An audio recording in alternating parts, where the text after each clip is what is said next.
बच्चों को पढ़ाना ही बंद कर देंगे। अभी भी एक कानून पास हो जाए, अभी की बात कर रहा हूं कि पढ़ने के बाद किसी की नौकरी नहीं लगेगी तो माता पिता अपने बच्चों को स्कूल में से वापस लेके घर बैठा लेंगे।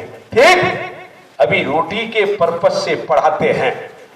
और ये आरक्षण प्रमोशन में जब से खत्म हुआ है तो 30 साल तक ये भर्ती नहीं होनी है, 3 पीढ़ी बर्बाद हो जाएंगी।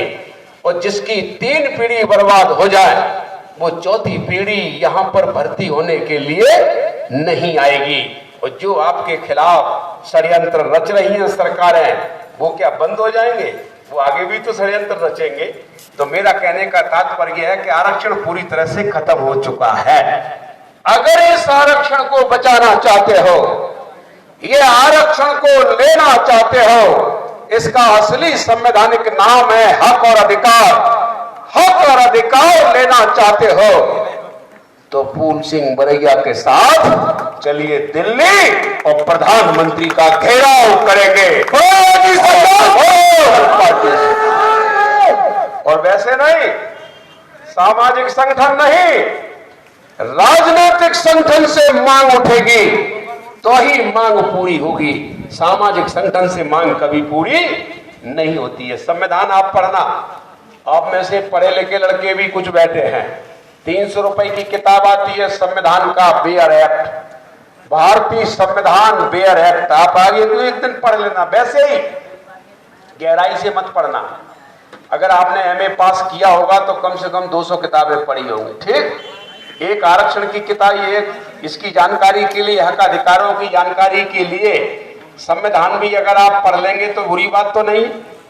एक संविधान भी पढ़िए, और संविधान एक बार पढ़िए, उसमें कहीं नहीं लिखा है कि सामाजिक संगठन और धार्मिक संगठन कोई संगठन होते हैं। कहीं नहीं लिखा है। उसमें क्या लिखा है?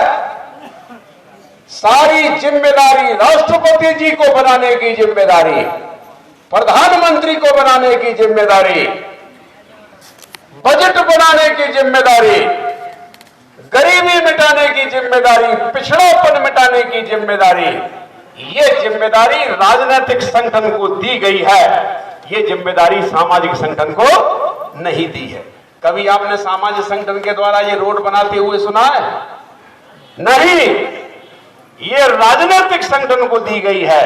और राजनीतिक संगठन के माध्यम से अगर दिल्ली में चल करके प्रधानमंत्री जहां बैठते हैं वहां अगर हम लोगों ने वैधानिक मांग अगर कर ली तो हमें हमारा हक मिलेगा भी, और हमारा हक जो मिल गया है वो भी बचेगा भी।